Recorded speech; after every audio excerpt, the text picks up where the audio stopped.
Hey guys, welcome to my channel. This is Jess, and I told you I want to start this channel. I want to have a little fun with it, go over mental health stuff, struggles that I go through, doing some work, little projects here and there, and trying to show people how to do some stuff.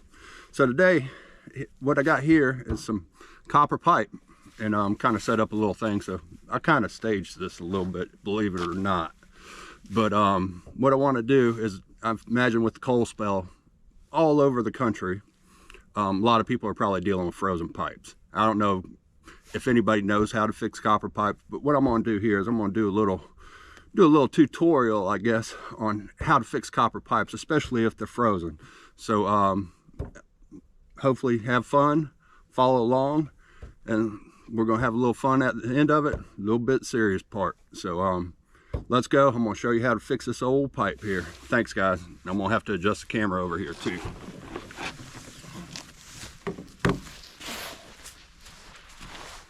Put my other glove on. It's still kind of cold out here too. But anyway, if you see here what I got, we got this piece of pipe. Now I'll be darned, looks like that sucker's been fixed before. They used the wrong couplings though, and I'll explain that to you later on.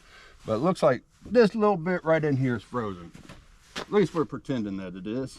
And so that little part right there, and we say, man, I gotta get that out of there so I can fix this pipe.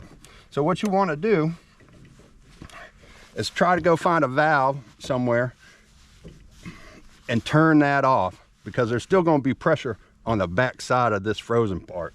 So anyway, we got this valve turned off here. So what we're going to do now is I'm going to take this big one, because it cuts faster. This is called a pipe cutter here.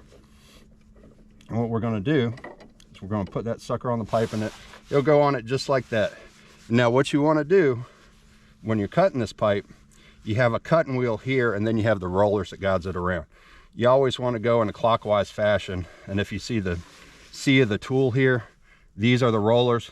So as it's coming around, you want that wheel to follow these rollers so it cuts straight. If you go the other way, it starts cutting threads for you. So anyway, we're going to cut this here, and you go a little bit, give it a little turn, cut her again, give her a little turn, go around a couple times. Don't give it too much turn, because I'll show you next go around we'll go. See right here, you can see where it's cutting. And what you do, if you force too much pressure on it, you start shrinking the pipe in right there, and you don't want to do that because it's going to hamper your flow. So we come on around, and you can see this sucker right here is getting ready to cut through, I believe. All right, so we got that cut through. Now we got that pipe cutter there, and now I'm going to show you. I had one. Oh yeah, I have this old bucket right here. It's kind of like, you would call this a landlord's bucket when he's got to run around and fix frozen pipes and all his slum rentals. So anyway, right here, what we have here is a little mini cutter. So we're going to open that little sucker up, and we'll say, you know, we're going to pretend like something's here. It's inside of a wall, and this big cutter's not going to get there. So we're going to have to open this one up and close it right back down on there again. And you give it a little twist, and you hold it. I'm going to try to turn this one around a few times. Now this cutter is going to be quite a bit slower than the bigger one, because you can't get the force on it. But again, same thing, rollers, cutter wheel, clockwise motion, wheel follows the cutter. Or the cutter follows the wheel, shall I say. Gotta be careful on that. So anyway, going on around, and as you can see, it's going to take quite a bit more time to do that. And that's we keep on going around. We don't have, so cutting this piece out. All right.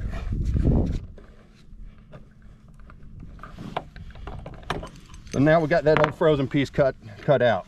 Now what we're going to do is I'm going to go back here, put the piece of pipe I just cut out, and we'll go back here and say, bam, it's a good piece of pipe, no split in it now. We were just pretending there's a split anyway. So what we're going to do, we'll cut this piece of pipe. It looks like it's pretty much going to be the length we want.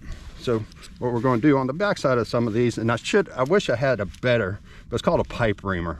And what it does when you cut, you can see right there, it kind of folds that copper in a little bit. So what you want to do is you want to get that out of there.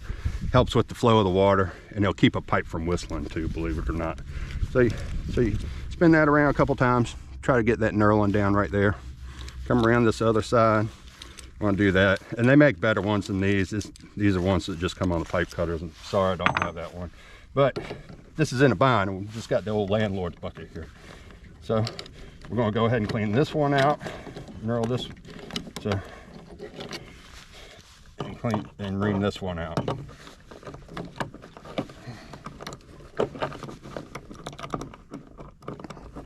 So anyway, and you know, I don't know what this pipe was feeding, but I think we're going to find out here in a little bit. So now what we want to do, we know we got the pipe cut out, we got it reamed out and all that. So what we're going to do here is we're going to grab some old white bread. And that's right, just simple white bread. I got this from the old food kitty up the road. So you don't want full wheat bread, you don't want healthy bread, you don't want seedy bread. You just want white bread. No seeds, no anything. White bread. So what we're going to do is we're going to take this old food kitty bread here. We're going to grab a slice of it. And the reason why you don't want the seedy bread is because you have a lot of little screens and meshes and orifices and plumbing fixtures and all that, and it'll clog them up, sure as shooting. So I try not to cuss as much as possible on here, but you're going to hear me say some cuss words, so you're welcome. So what you're going to do is you're going to take this bread right here. You take the crust of it off. Sorry, I didn't explain that. I'll get ahead of myself there. So you take that and you just kind of, you waddle it up a little bit. Don't make it tight. Just kind of waddle it up a little bit right there. And you can take it and you just start sticking it in the end of that pipe. So, and you don't want to get it too tight because that sucker will keep you from flowing, and you done fixed the pipe, but you ain't got no water flow. It's a terrible thing, but that's what happens. We'll feed those little birds there later on. We take a little piece of this too, and like I said, you know, just take it off of that. Crust's already been taken off. Just kind of waddle it up a little bit. Stick that sucker in here on this other end. And while you want to do this, we know we got the water cut off, but when you're soldering the pipe, if there's any water in there, the solder is going to say, no way, man, we don't like swimming. So you ain't going to get that pipe soldered. So what we're going to do here, and then we'll take something. You usually have a screwdriver. I got me a little flux brush here. So you take that bread and you just stuff it back in there a little bit. You just stuff it back in there a little bit. Now what that is going to do is that's going to keep water from flowing on your joints and messing up where you can't solder. And then when you turn the water back on, the bread will dissolve, and since it's white bread, it'll go through all your screens and everything else in your fixtures, and you won't have to go clean every screen and fixture in your house. So anyway, we got that pushback on either side, which is so, and also it absorbs water too to keep water from flowing. And remember, we don't have any pressure here. So first thing we want to do is we want to clean these fittings. So here's a little piece of emery cloth. I think go back over here in my landlord's bucket. We're gonna go over here, and this is you can get this at any hardware store. This says sand cloth. Usually I've always called it emery cloth. Same thing. You can use regular sandpaper too. This stuff is just made for it. So it's 120 grit, but you can get that anywhere, the Lowe's, hardware store, wherever you want to do, you know. So we're going to take this piece of emery cloth, and you're just going to take it and go back and forth like that. What you want to do is we're going to clean that pipe on up, and you're cleaning it up, cleaning it up. So you got it cleaned up there. Now we got to go to this other side. We want to clean up this side too. And you just want to clean up and go, you know, about 3/4 to an inch back. That's usually what I do. Some people might tell you different, but they ain't out here soldering this pipe now, are they? So go ahead and clean that up. So you can see, I went a little over an inch. I always like to. So we got those cleaned up pretty good. Now what we're going to do is this little piece of pipe here that we already cut. We're going to clean this sucker up pretty good.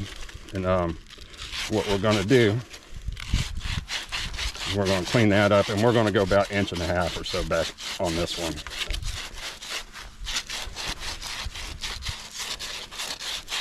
So we got that one. You see that's pretty clean. So And take this one, we're going to clean that one with the emery cloth, and you go back and forth. If it's in the wall, you know, you can do like, let's see, I'll show you. You can do like that. If you can't get around it, you can put that pipe around and you can go like that. So you'll figure it out. I don't think it's that hard sanding a piece of pipe. So I can do it. So clean that sucker up. Clean that sucker up. Remember, this is a good piece of pipe. Don't clean up the old split piece of pipe. You're just going to have the same problem. So as you can see, that piece of pipe's cleaned up pretty good. So what we're going to do now is we're going to take this stuff. This is called paste flux. So this goes on there, and what it does is when you heat it up, it lets the solder flow to everywhere where the paste flux is at. And this is like a petroleum jelly based one, what I like a lot better. They make ones that are water, like a water-based paste. I don't like those. They're just, I don't know, I just don't like them. I like these ones. I guess this is what I started out with too, so I'm just used to them. I guess I'm just getting old and just getting used to stuff now. So you take this little flux brush that they call here, and you're gonna put you a little bit in there, and you're gonna paint it on there like your Van Gogh, the Van Gogh plumbing. See, and you come around here and make sure you go all the way around. And you're going to go to this other side. You're going to go all the way, and don't be shy with it. You don't have to, but you're trying to maximize your profit, which I don't think solder is going to help you out a whole bunch. So anyway, so we got that fluxed up. Now what we're going to do, we got a little piece of pipe. We got this old piece of pipe. I'm going to keep it out here so it's in my line of sight so I don't lose it anymore. Now I'm going to go, I got some of these couplings down here in my landlord's bucket.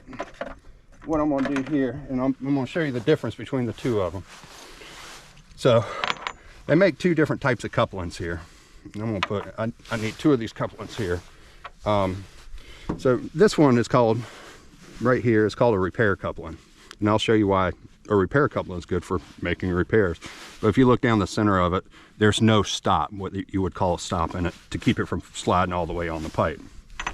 Now this is what you call just a new construction coupling. So as you can see, that ridge right there, it's a stop in there.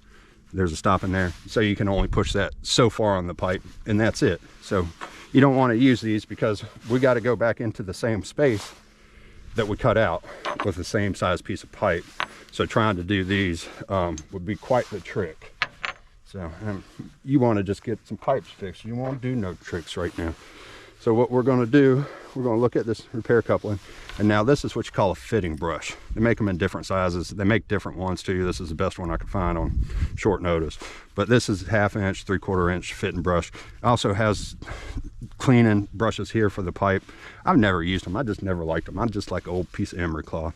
So what you're going to do is you're going to stick that brush in there. And this is how we clean the fitting. And you're always going to spin the fitting brush clockwise, because if you see, you can see that it's just basically wire brush that's twisted up into a shaft with two pieces of wire, and it's twisted in that counterclockwise motion.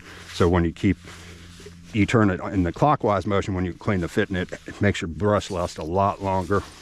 It makes it a lot easier to turn too, and it's just, you can try turning it counterclockwise and you will figure out what I'm talking about real fast. So we got that fitting cleaned up. Like I say, I'm gonna get down on my knees here. Trying to bend down and be in the camera, make my back say, hey man, I don't like that. Why don't you get down on your knees? So we'll clean this fitting up here. Just clean this fitting up here.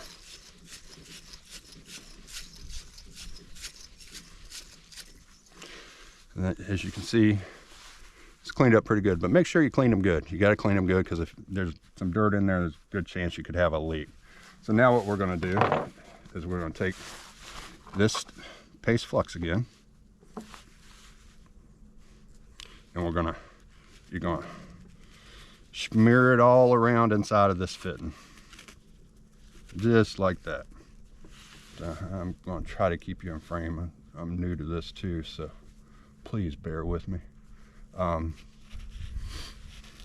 So as you can see that, you got to make sure that you smear it all the way around, and then you got a good consistent smear.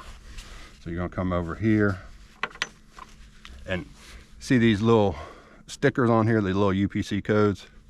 You can take them off if you want to, if that's really your thing.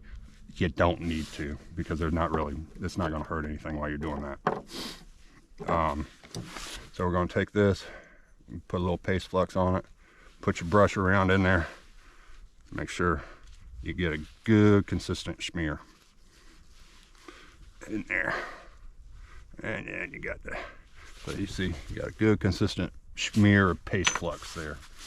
Now what we're gonna do is we're gonna take this piece of fixed pipe. And now on this flux, you would think, now, why would you have to do it on the fitting in the pipe?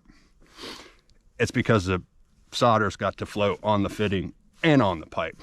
If you don't do one and you only do the other, the solder's not gonna flow on the piece you didn't smear with paste flux. And I don't know who came up with that law, but it's a dang law. So, and what we're gonna do, we're gonna take that old paste flux here, and you're gonna get a good smear on it.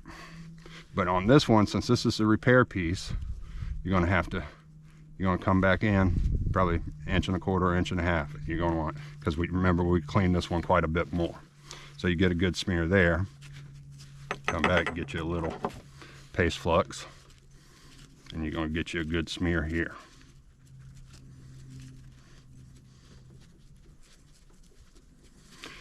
Get there and come on back kind of far, and now you can just stick your solder brush right there, set that to the side, set the lid to the side, and we'll deal with that later. So now you're going to want to take these repair couplings, and now you're going to see why you want the repair couplings without the stop. You're going to slide that on just like that, and if you can see the little piece of pipe skinning coming out, that little bit of flux there, don't worry about that. And then what you're going to do here is you're going to take this repair coupling on the other side, and you're gonna put that sucker on right there. So as you can see, our little repair piece here, we got the 2 repair couplings on it and a little piece of pipe going out. Now what we can do is we're gonna take this side, and you just pick a spot on the piece of pipe. There'd be some type of mile marker or something in there, and you say, okay, I'm gonna go right to there. So you wanna try to kind of center it because it doesn't have the stop, but that's what you wanna do. You wanna kind of get in there. And again, you know, you pick a stop, you pick a place, some type of landmark or something up there, about 1/2 inch, and you move, because that's going to be pretty important that you get the same coverage on each side of the fitting.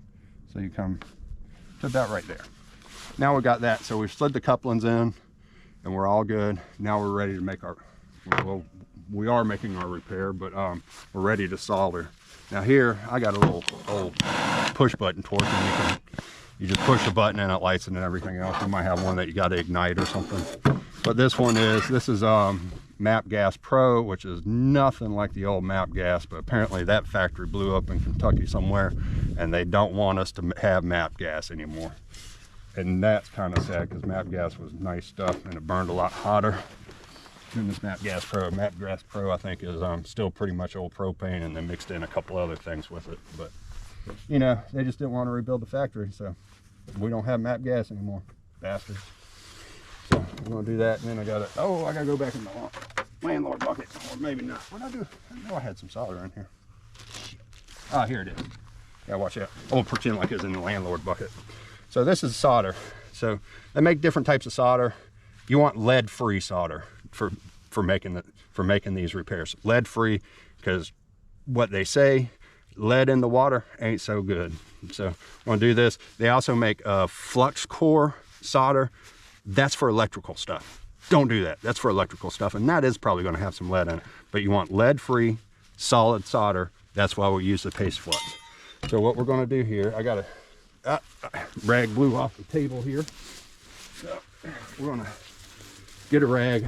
This one's dry. Usually you damp it up a little bit, and I'll show you what you want to do with that. But this one's dry because I'm not really worried, but usually you want to damp it up. So what we're going to do is you get a little bit of the solder out, and you make a bend of it, and you can stick it out about 6 inches, or however much you feel comfortable sticking out and being kind of steady. You know, you need to be kind of steady. Don't have to worry about it too bad though. But what we're going to do, so now we're going to start this torch up, and you're going to put the flame on this fitting, and you're going to heat the fitting, and the fitting only, do not go to the pipe. So what you're going to do is you're going to heat it up.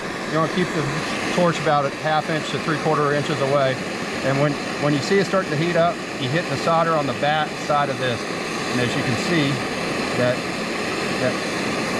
solder sucks right on into the fitting.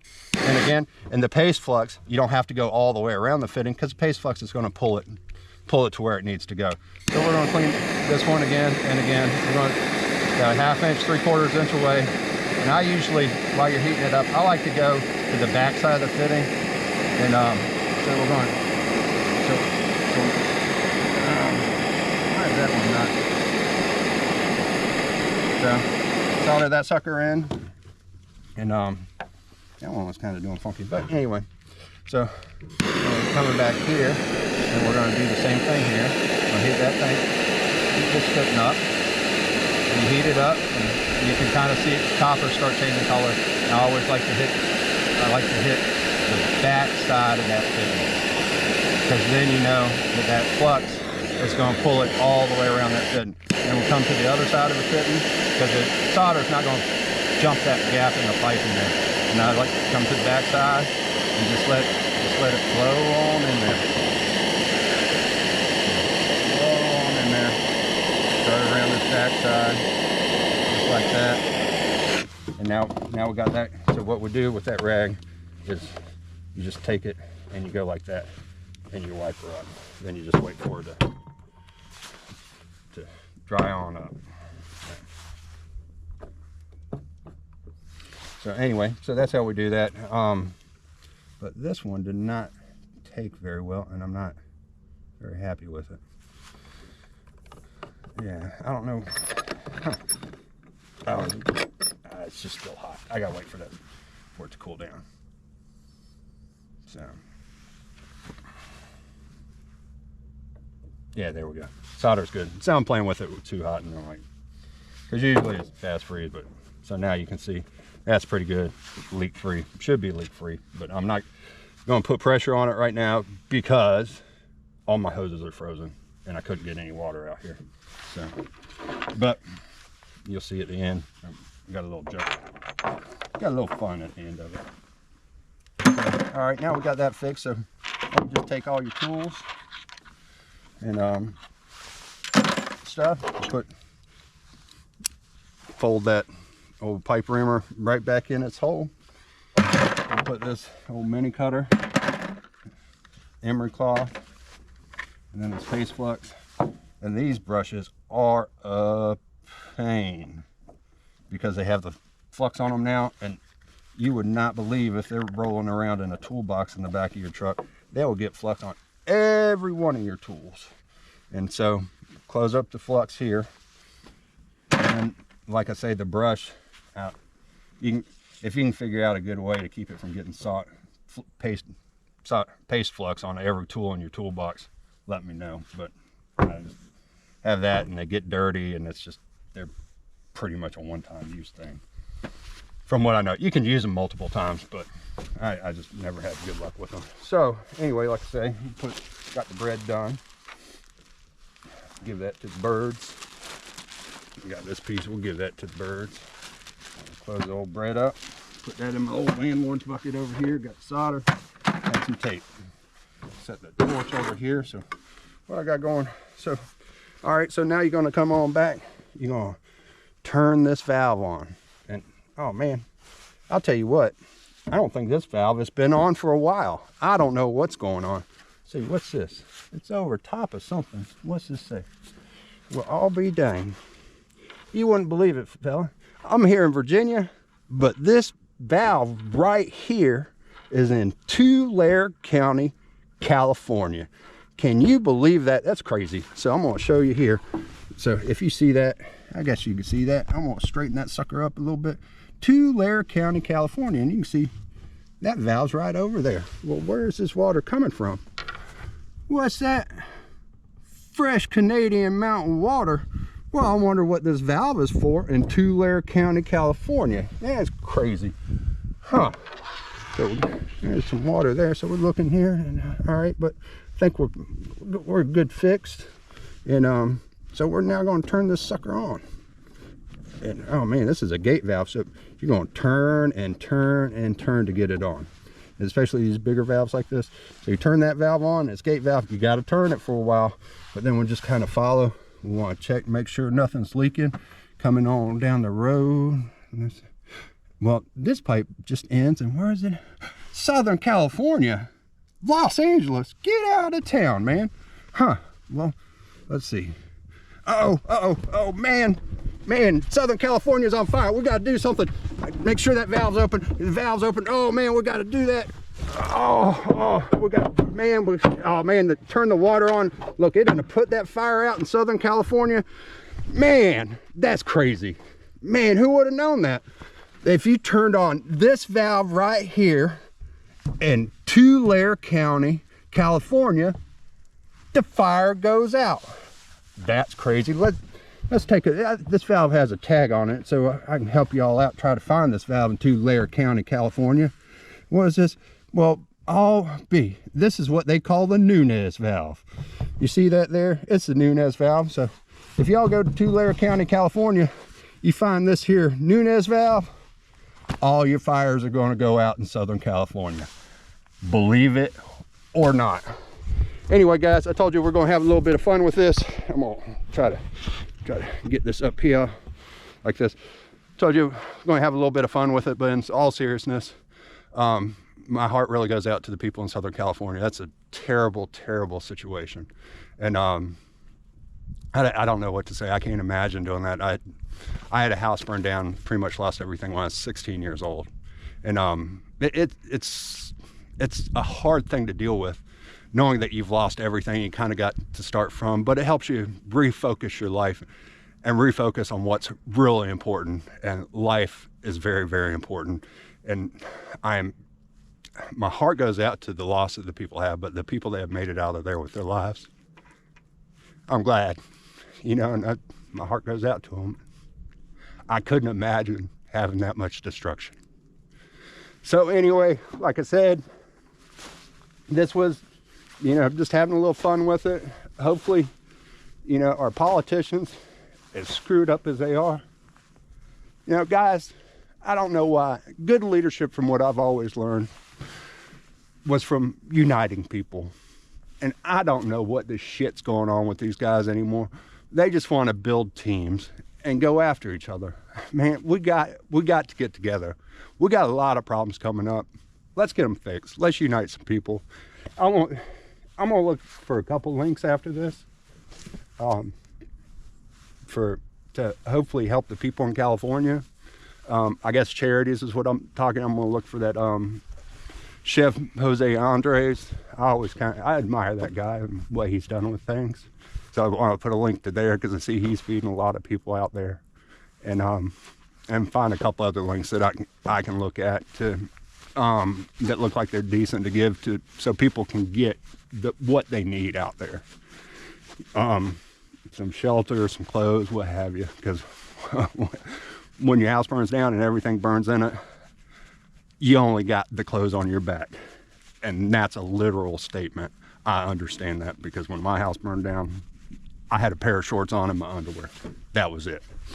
So anyway, guys, thanks for tuning in. Thanks for spending the time with me. And guys in Southern California, if this video monetizes, I've said I don't care. I'm just doing this to show people how to do some things, have some fun, talk some politics and everything. But if this video were to blow up, every dime that I make off of this video, if it were to monetize, I'm not saying that, would absolutely go to anybody I could help in California, period. So guys, thanks for tuning in. Thank you so much for putting up with me. And people in California, hang in there. We're going to come together as Americans and make it better. Fuck the people that divide us.